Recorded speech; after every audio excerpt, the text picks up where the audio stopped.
and he submitted everybody except one, the absolute final with Lovato at the Mundials. And I remember that very clearly because I was there. I was a brown belt, and he was lighter than me, but we were almost in the absolute together. But I lost. Of course, he won. But yeah, that was incredible. But then guys were trying to win both back in that time, and it was crazy matches. Man, you know, like I had Salo, and we talked, and I never knew. Of course, I knew when he was winning, right? And I was following everything he was saying in the interviews and stuff like that. Never got to train with him. Never got to sit with him like you did, you know. But he didn't win until he was a black belt. Did you know that? Yeah. Well, the like first Worlds, he was already a black belt.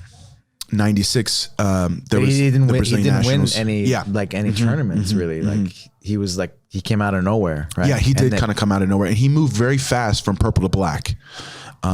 He went through the ranks pretty quickly. He was doing judo first as a kid, right, and so he was from Manaus. Right? Yeah, he moved pretty quick, and he had that Manaus like just go hardcore style and conditioning. But yeah, and then 96 he closed out lightweight with a few guys. Okay, that's why sometimes they say 6-time, but then officially it's 5 because he wasn't on the top of the podium when he closed out. Who was the?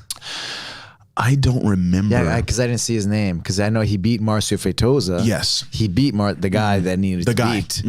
But then he didn't see his name. Yeah. Okay. Cool. But then the next year, 97, he won middle. He beat Nino. That's when I started watching him. Yeah, I was there in 97. Yeah, and my first time was 99. And then 97, 98, he beat, I think, Gorginho. That's when he went to medium heavy. He was just and boom, then boom, just boom. took everybody. In the 99, he beat to super heavy. He beat 99. He beat Faber Gugel and Murilo Bustamante. You know, he beat all the best, the who's who, and I was like, what? And I became obsessed, you know, with his matches and just the stuff he was saying. Yeah, 100%. He was like unbeatable, right? He was like untouchable, you know. Yeah, he was just missing the absolute.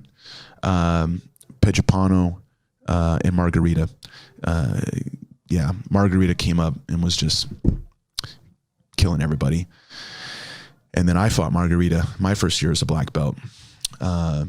He beat me up good. 2005. He made a run. He made a run. He came back and made a run because he got hurt in a motorcycle accident, and he was a bit of a all over the place, a little bit of drama. But then he came back. Man. Yeah, wild man for sure. Yeah, those man.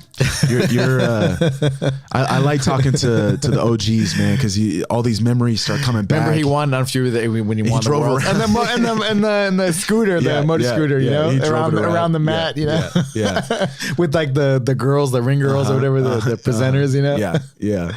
Yeah, good times. The Tijuca Tennis Club. I posted a picture in there the other day when the Worlds was starting with me and Mario Sperry. He beat Mario Sperry. Was that 99? That solo. I think Fabio Gugel was in there. Was it? I want to say he beat Fabio in 2000. Was it 2000? I think. I'm not sure. Yeah. I'm not sure. I think it was 99. Okay. I think so. Yeah. But yeah, I was. It was the 2000 Worlds, and I took silver in the juvenile absolute, which was a really cool experience because the juvenile absolute took place on Saturday when the black belt absolute. So it started in the morning, but because I kept winning, and I made it to the finals, it took like over 2 hours, and by the time I was in the absolute final, the black belt absolute was going. And so I'm in the warm-up area with Comprito, Nino, Salo, everybody around me. And I was like just getting so pumped up. And I was so happy. But I got that, you wish that silver. You had had an iPhone to do a selfie with these guys. I needed that back then. That memory. I needed that, for sure. I have no pictures, man. I hardly have any pictures.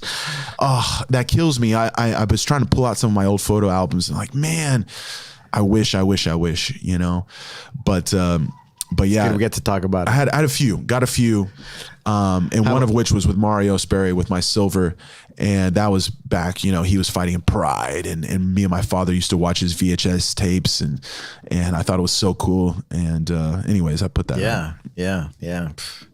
How about those bathrooms in the Jiu-Jitsu? Oh my God. Oh my God. I used to, believe it or not, my mom, of course, I'm so young. Yeah. I was so young.